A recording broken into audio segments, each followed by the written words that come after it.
The mother of the girl critically injured in the DWI crash involving then Kansas City Chiefs coach Britt Reid. She's speaking out with new details of what happened that fateful night. Victor Akendo is in Kansas City with the exclusive interview. Good morning, Victor. Good morning, George. We met Felicia Miller just one day after Britt Reid pleaded guilty as part of a deal for a reduced sentence. For this mother who tells us that her daughter Ariel was always glued to her hip, she says that this is not what justice looks like. I just remember looking in the mirror, seeing him come in, like just full speed coming, and then all of a sudden everybody was knocked out. For the first time, Felicia Miller is sharing horrific details about the night Britt Reid, son of Kansas City Chiefs head coach Andy Reid, crashed into her car, leaving her daughter Ariel critically injured with a traumatic brain injury. And I was like, oh my God, he's about to hit us, and then boom.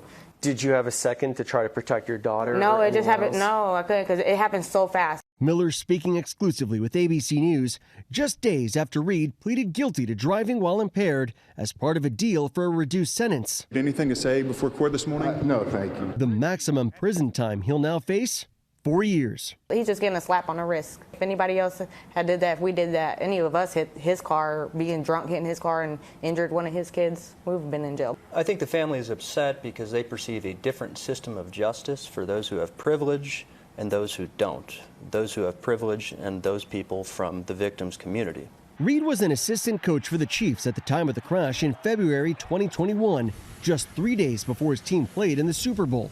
EMS arriving on scene, we have one child possibly seriously injured. Reid's pickup truck slamming into Felicia's car and her cousin's, which had broken down near the team's training facility.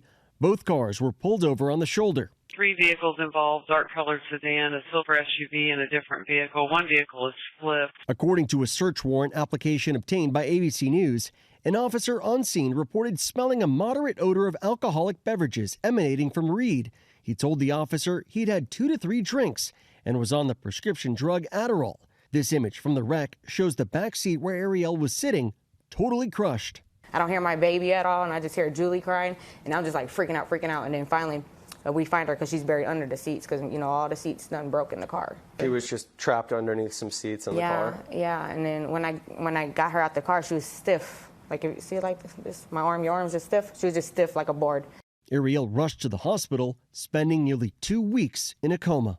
When she did finally wake up, what was that like for you? Oh, it's like, oh my God, my baby, God heard me, my baby woke up. I was really relieved, but it was so, she didn't, at that time when she woke up, she didn't know nothing. She didn't know who I was. So as I'm trying to touch my baby, like, hey baby, she was, you know, moving away. And she didn't recognize you? No, she didn't recognize me. Felicia says Ariel doesn't remember the crash, and her daughter, who loves to dance, has had to relearn many things. Details about Ariel's condition are limited because of a legal agreement. In November, the Chiefs worked out a payment plan for her medical care. How's Ariel doing? She's 7 now, and yeah, she is back in school. It was a bit of a relief, but it was still difficult. It still is difficult sending her back. Ariel's road to recovery is long, but her family says she is improving every day. They wear these Ariel Strong shirts in support. She's been strong through the whole last almost 2 years. From her, she woke up through the coma and, you know, being strong through the hospital till now, just being strong. And Reid's attorney sent us a statement that reads in part, Mr. Reid has accepted responsibility for his conduct. He continues to be remorseful and has apologized to all affected. He will be sentenced in late October. Guys. Well, it is encouraging to see that little Ariel is doing better. Victor, thank you. We appreciate that.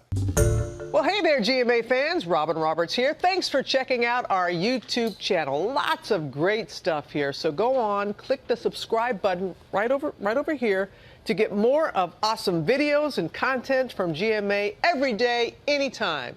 We thank you for watching, and we'll see you in the morning on GMA.